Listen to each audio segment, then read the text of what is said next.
Develop the ability to reflect. Part of this is in the challenge when you go home, not to just put these notes away, but to get them out maybe fairly often over the next 30 days, 60 days, 90 days, just to review the notes, to drive the ideas a little deeper, to come up with a little more refinement. And if you go back over these notes, I promise you, there is something you will discover that you just didn't have the time to discover while you were taking the notes. Because in taking the notes, you're working as hard as I am, right? Taking the notes, trying to listen, trying to decide what to write down, how to compose it in a small sentence if I've, said a long sentence, how to edit it as you go. That's why review is so important. Go back over it again. Go back over it again. Here's what I call it. Run the tapes again. The tape in your mind and the tape from your notes, and see if you can't capture something you might have missed, or to develop an extension of something you got now that by going back over it now you can see, now I see. Here's what I could do with that might multiply the value of my life by 2, by 3, by 5.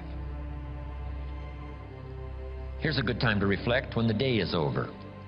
How did it go, and who did you see, and what did you say, and what mistakes did you make, and what did you leave out that you could correct tomorrow? Reflect at the end of the month. 30 days, that's when you usually do the accounting for your business and the company and the corporation. Do the accounting for your health. If you needed to lose weight, how many pounds have you lost? Just do a good reflective accounting. I'm trying to do a little study now on the value of the seventh day. Here's another thought to consider on the value of the seventh day. It says labor the sixth, and the seventh is a special day. Rest, relax, spiritual, church, family, friendships. So jot this down for the seventh day. Multi-purpose seventh day after 6 days of work. Multi-purpose. And here's one of the purposes of the seventh day, I think, is to review the previous 6 days. How did it go? Where did you stumble? What did you miss? What should you have thought of that you let pass? Who didn't you see? Just review the last 6 days. What went right? What went wrong? What's there? What's missing? Then here's what you do. Now plan the next 6 days. With this information of the last 6, plan the next 6. I call it multi-purpose seventh day. Reflect, go back over, then design, plan, refine, and deposit the experience of the past 6 days into the adventure and activity of the next 6 days. You will be absolutely surprised at the value and the productivity of your weeks if you'll start doing a little more of that. Now here's the last 2. Develop now the ability to act. Activity now is the catalyst and the miracle piece of the process. Here's a little subject called How to Turn Nothing into Something. Number 1, first, imagine the possibilities. Imagination is the first step of the miracle of possibilities. Reality first starts with imagination. Now, it's hard to call imagination nothing, but it's not something in terms of a podium. It's not tangible. So it's hard to say how to turn nothing into something, because nothing is, there isn't anything that's nothing. Everything is something, even if it's the imagination, it's something. Einstein once said, there's nothing faster than the speed of light. And Bill Bailey, one of my mentors, current mentors and longtime friend, said, maybe here's something faster than the speed of light, and that's thought. It's possible that thought could be faster than the speed of light. How fast can you think back and think ahead? I guess we can't say the exact same instant, but all we can say is it seems like the exact same instant. You know, if you don't know the truth, you can't say that's true. And if you're not a scientist, it'd be, a little out of order to say, yes, this is true. But here's what it seems like. It's possible to think back and ahead at the same time. I mean, how fast is that? to think back and think ahead. But it's one of those marvelous capabilities that we all have, and in your personal development quest of getting stronger and more vital, both physically and spiritually and mentally, now use this exercise to think back and gather more experience. Think ahead how to apply it, so that the experience now multiplies in value by 2, by 3, by 5, by 10. That's key. Now, how to turn nothing into something. Number 1, imagine the possibilities.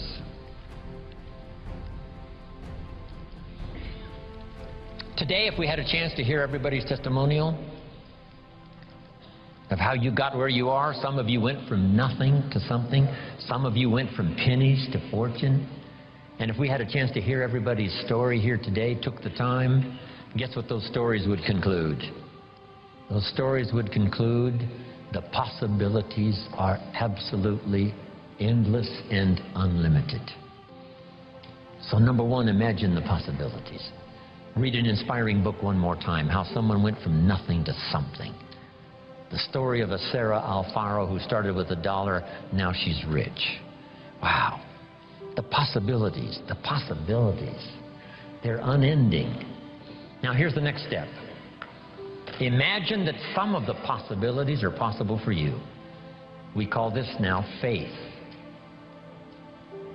Now we start with imagination, now we generate faith. What generates faith? Faith is generated sometimes when the testimonial closes like this. If I can do it, what? You could do it. I started behind. I started under the basement, not in the basement. I started with debt, not surplus. I didn't start with pennies. I had no pennies. Debt's up to here. Finally got it turned around. Now everything's flourishing. That's what we want to hear. And then someone in a testimonial like that says, hey, if I can do it, you can do it. Here's what that does. Reassures our faith. Keep reading, keep listening to the testimonials. 1, that excite the imagination as to the possibilities. And number 2, helps faith to occur. That what's possible for one is possible for another.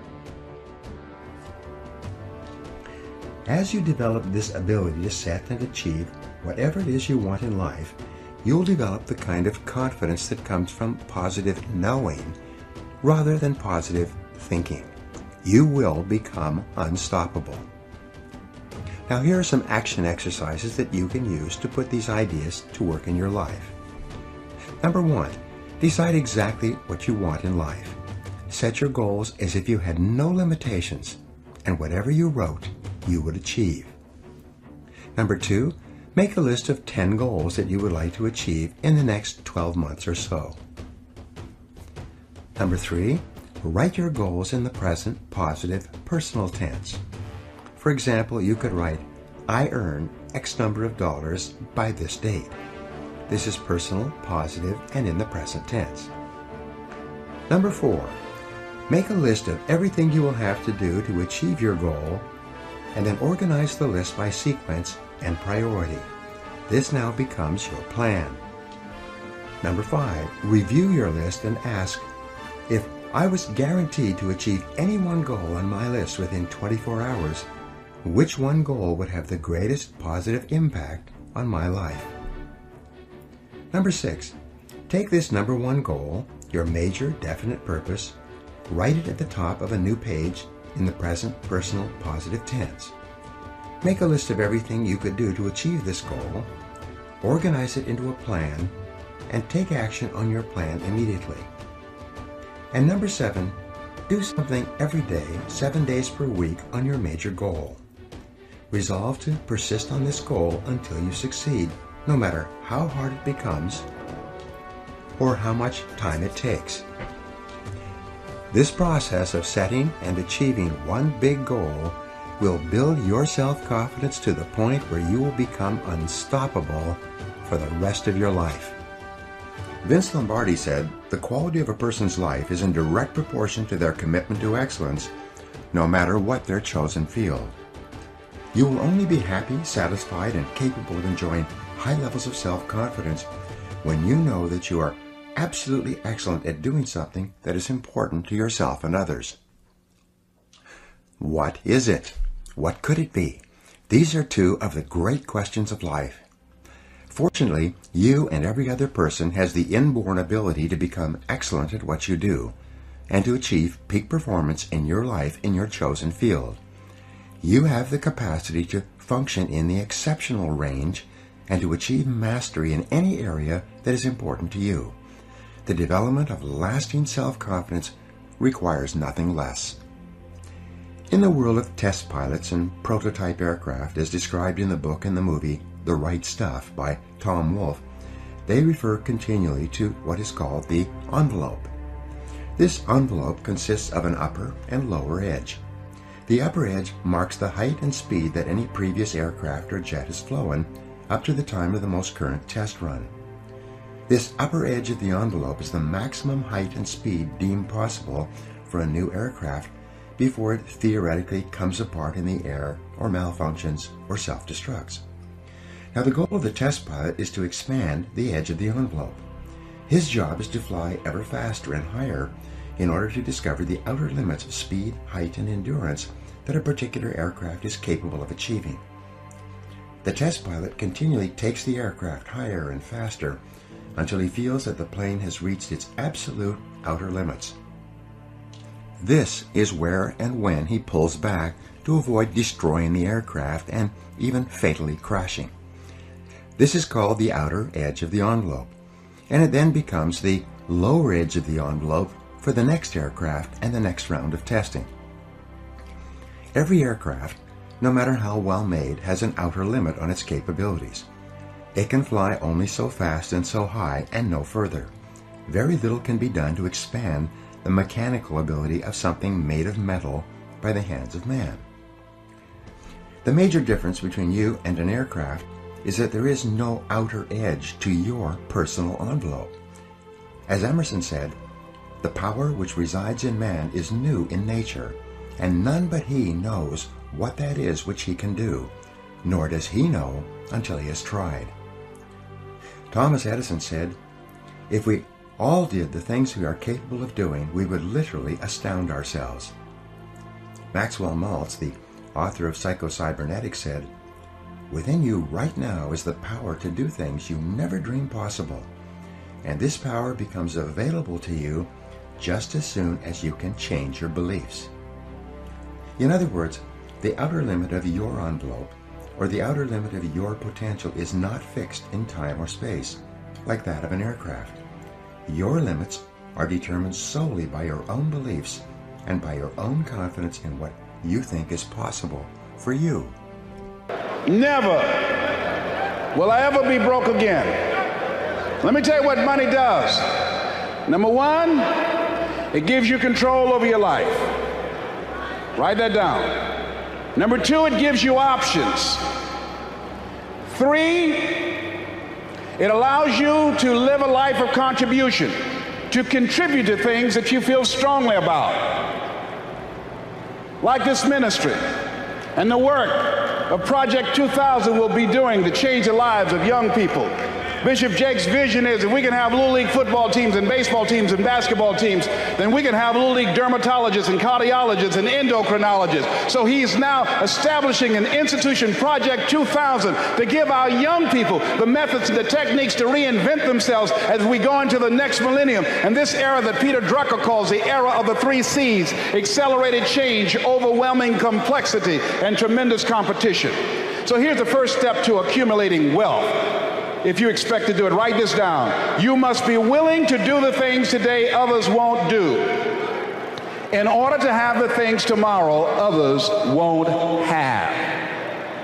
That's why the book of life said the road to life is straight and narrow, and few there be that find it, because few there be that are willing to do the things today others won't do, in order to have the things tomorrow others won't have. What are the things that others won't do? Number one, make discipline a major force in your life.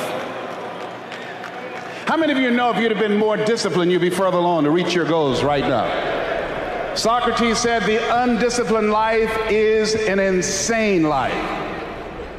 The road to life is straight and narrow because few there be that are willing to discipline themselves.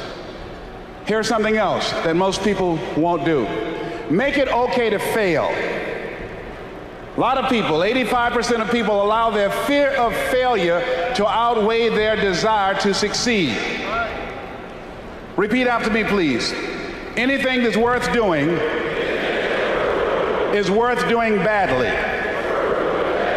Yeah, see, anything is worth doing right, as we have been taught, if you know how to do it.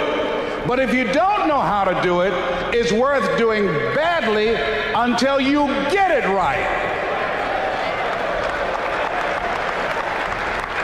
I bet you, and I wasn't there, I bet you that when Bishop T.D. Jakes first stood up to preach, when he gave his trial sermon, he did not have the command, he did not have the mastery, he did not have the confidence, he did not have the depth, he did not have the capacity to translate and milk scripture like he did last night when he first started out. Now write this down. You don't have to be great to get started, but you have to get started to be great. The first time I stood up to speak, I stood up and my mind sat down. I looked at the audience and I panicked. Ran off, Mr. Washington, Mr. Brown, where are you going? Mr. Washington, I can't think, sir. I don't know. Did you rehearse? Yes, sir, I did. Well, what's wrong? Why did you say your lines? I don't know, sir. I got up there and I looked at him and everything left me. Let me do it another day, please, sir. No, go back out there, Mr. Brown. Mr. Washington, I'll mess up, please, sir. Don't send me out there now. I'll mess up. Mr. Brown, if you run now, you will always be running. Anything that's worth doing is worth doing badly until you get it right. Why are you moving like that? I got to go to the bathroom, sir. Mr. Brown, go back out there. And then one day, I came out, and a hush went across the audience, because it must have been something about me that indicated that I'd come to myself. And Mr. Washington had been practicing with me to give a presentation. And I looked at the audience and I said, I choose not to be a common man. It's my right to be uncommon if I can. I seek opportunity, not security. I do not wish to be a kept citizen, humbled and dull by having the state look after me. I want to take the calculated risk, to dream and to build, to fail and to succeed. I refuse to live from hand to mouth. I prefer the challenges of life to the guaranteed existence, the thrill of fulfillment to the stale calm of utopia. I will never cower before any master, nor bend to any threat. It's my heritage to stand erect, proud and unafraid, to face the world boldly and say, this I have done. Girl stood up and said, that's my boyfriend, honey. I like me some Les Brown, baby. But I didn't start off like that. You have something special. You have talents and abilities in you that you don't even know.